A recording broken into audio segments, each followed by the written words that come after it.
Parte 3, o Natal nos Evangelhos, dia 11. Todas as promessas foram cumpridas. Livro da genealogia de Jesus Cristo, filho de Davi, filho de Abraão, Mateus capítulo 1, verso 1.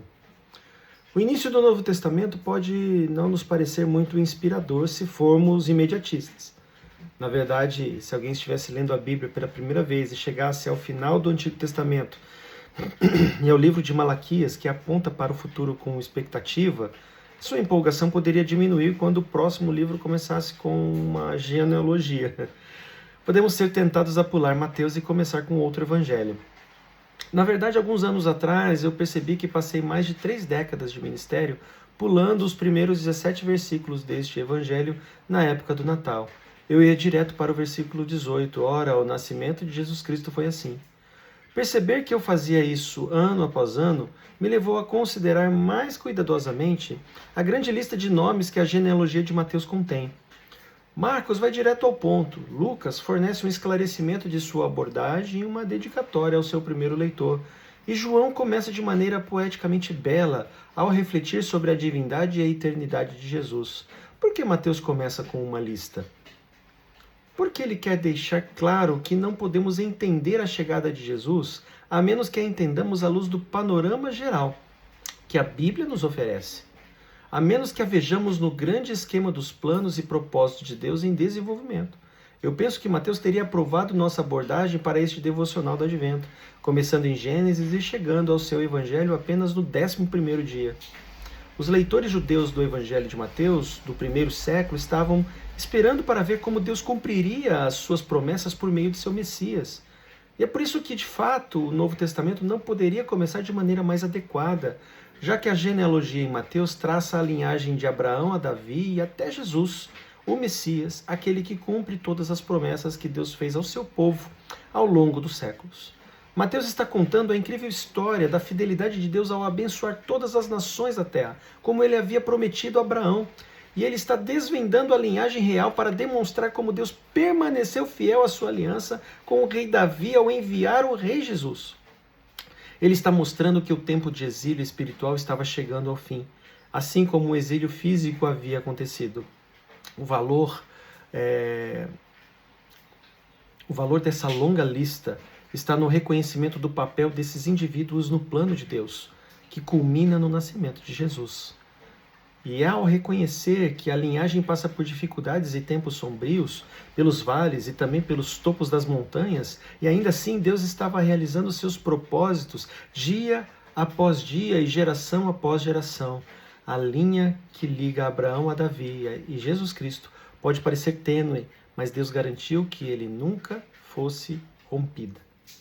De maneira semelhante, Marcos, ao longo de seu evangelho, estende uma mão para os profetas que apontaram para aquele que ainda estava por vir. Conforme está escrito na profecia de Isaías, diz Marcos em sua segunda frase, Marcos capítulo 1, verso 2. E, tendo pulado os eventos do primeiro Natal, a primeira aparição de Jesus que Marcos registra é a de Jesus já adulto. E as primeiras palavras que Jesus diz no evangelho de Marcos, sim, diz assim: o tempo está cumprido e o reino de Deus está próximo. Marcos capítulo 1, verso 15.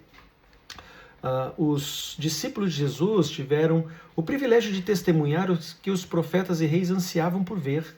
Um privilégio que ainda hoje continua através da obra iluminadora da palavra de Deus.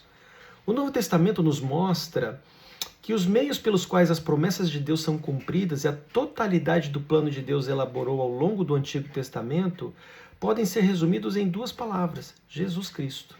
Deus fez suas promessas a Israel usando terminologia e categorias que eles entendiam, palavras como nação e templo. A vinda de Cristo redefiniu os conceitos do Antigo Testamento à luz do Evangelho. Descobrimos que as profecias do Antigo Testamento são todas cumpridas cristologicamente pela pessoa de Cristo.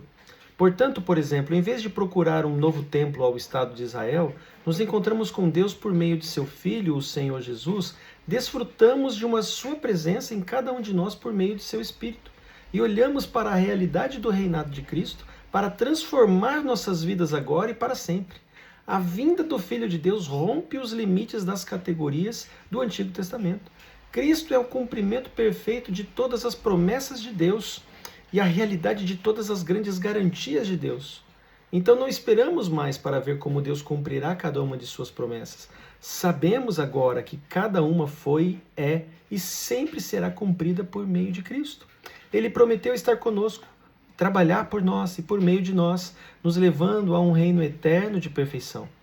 Há momentos em que é difícil nos agarrarmos a essas promessas.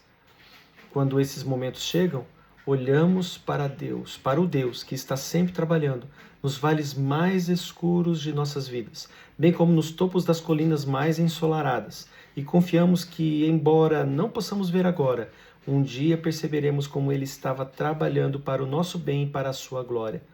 Olhamos para trás, para um homem nascido da linhagem de Abraão e Davi, concebido pelo Espírito, que foi capaz de anunciar que o tempo do cumprimento havia chegado e que o reino de Deus estava próximo, e que foi pendurado na cruz e ressuscitou do túmulo para que isso acontecesse. Para reflexão, qual das promessas de Deus você acha mais difícil de acreditar que Ele está cumprindo ou que Ele irá cumprir? Como os eventos do primeiro Natal podem lhe dar mais confiança em Deus em cumprir essas promessas? Que Deus o abençoe. Até mais.